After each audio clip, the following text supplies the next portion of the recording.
Hi everyone, welcome to USCIS Green Card, and today we're going to cover the recent change in fee payment methods that USCIS is implementing in October.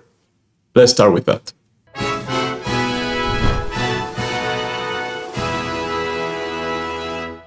Like I was saying, we're going to cover payments in EB-20W, EB-1A, and those are green cards that you can use to self-petition, to take the future into your own hands. You don't need to have a job offer. You don't need to use a lawyer. You can save thousands of dollars if you do it by yourself. And that's what we do here in this channel. We show you how to do it. We also have websites dedicated to those green card categories. And we also have specialized courses where we teach you step by step how to put together your own petition. But let's focus on today's topic, which is payments, because USCIS has just announced a couple of days ago that they are implementing a new method for payment, and they are going to discontinue two very popular methods that we could use until now. The methods that they are removing are checks and money orders, and they are implementing bank transfers or ACH bank transfers, to call it in the full form. So let's take a look at the press release by USCIS.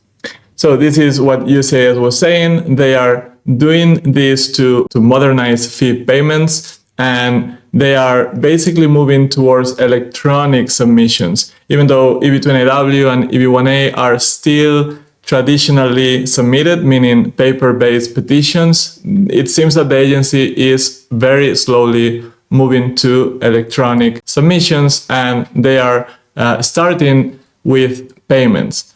So this is consistent with an executive order that President Trump signed very recently about modernizing payments to and from America's bank account. And this is supposed, according to the agency, supposed to increase the efficiency of the work of this agency. They say that over 90% of their payments come from checks and money orders, and this causes processing delays and increase the risk of fraud and lost payments. They say that America deserves better, and they intend to deliver on this.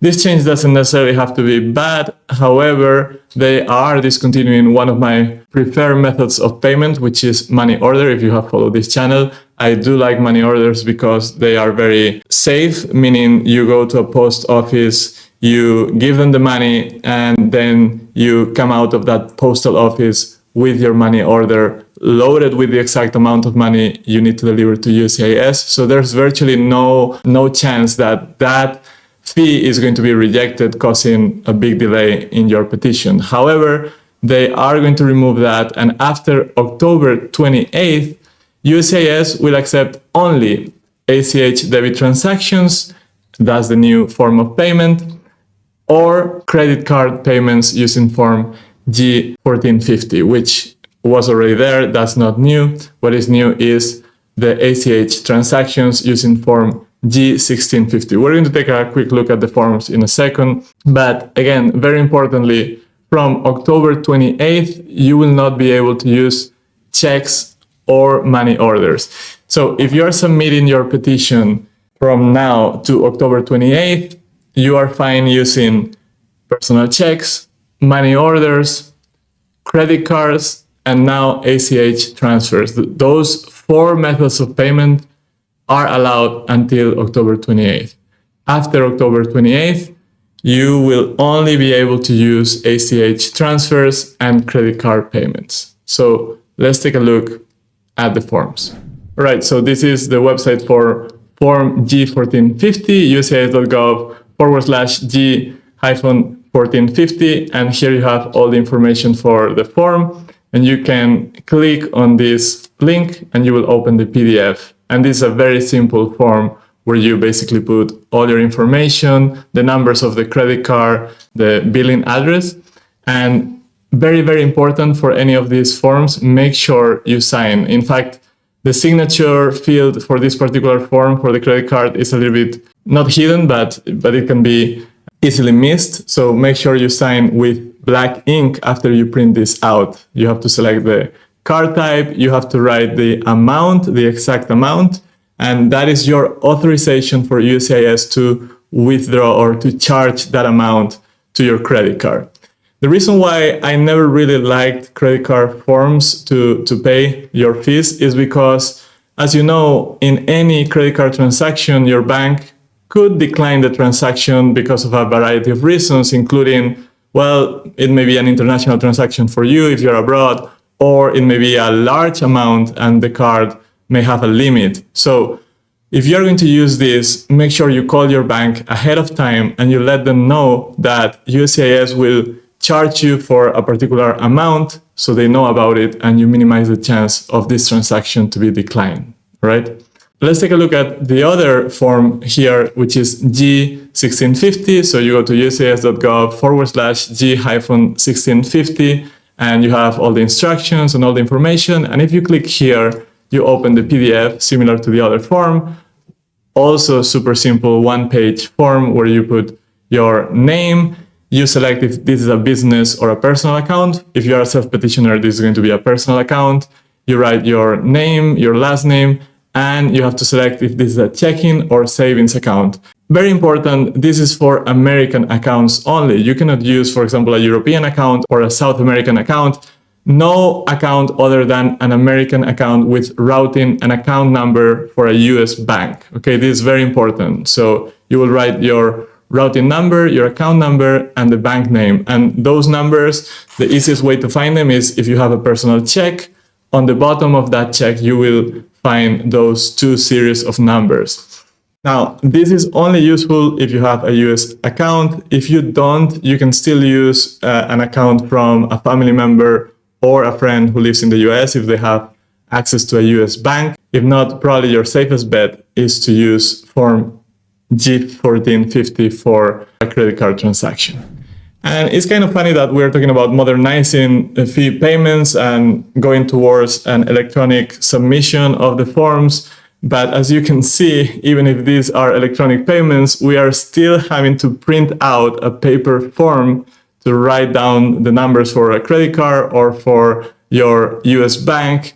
So USCIS can actually perform that transaction, which is a little bit counterintuitive. I wish that at some point they will make sure that there is like an electronic platform, an online platform where you can go there and you can actually pay your fees completely electronically without any paper mediating this operation.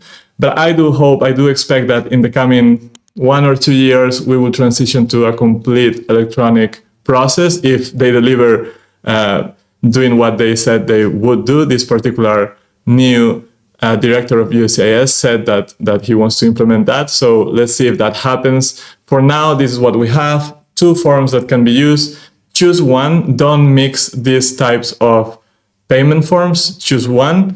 Go with that one. And make sure to communicate to your bank that that transaction is happening so your payment goes through without any issues. On our side, we are going to update all our materials, including our course content, and that will happen in the coming 2 weeks. We are already working on that. We are re-recording the specific lessons for how to pay, and we're going to give specific tips to those of you who are abroad on how you can use any of these 2 methods, even if you are in a foreign country, even if you don't have relatives or friends that you can use to pay your fees. Let's quickly recap on the different fees for USCIS that are relevant to this process. And those are the ones listed here.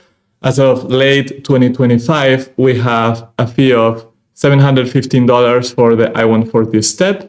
And everyone needs to pay, in addition to that, a $300 reduced asylum program fee. That is a new fee that was recently implemented. So $715 plus $300, that's the total I-140 step fee. And then if you want to expedite your I-140, you can pay premium processing with Form I-907, and that's an additional $2,805.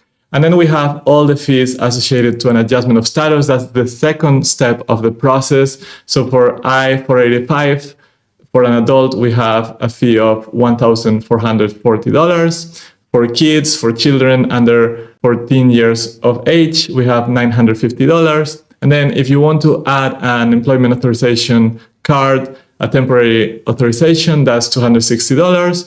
And for a travel document, you will have to pay $630. And these fees do not include consular processing. If you are abroad, undergoing consular processing as your second step of the process, you will need to pay your fees with the State Department. That's why we are not showing them here in this table. These are USCIS fees. So we hope this video was informative. It's a short video talking about this new change. We have plenty of other videos about cost, about how to pay. And of course, in our course, we have everything organized in a step-by-step, in a logical way to help you go through this process. So we'll see you in the next video, which will probably be the visa bulletin update for the month of October, which is going to be the first month of the fiscal year 2026.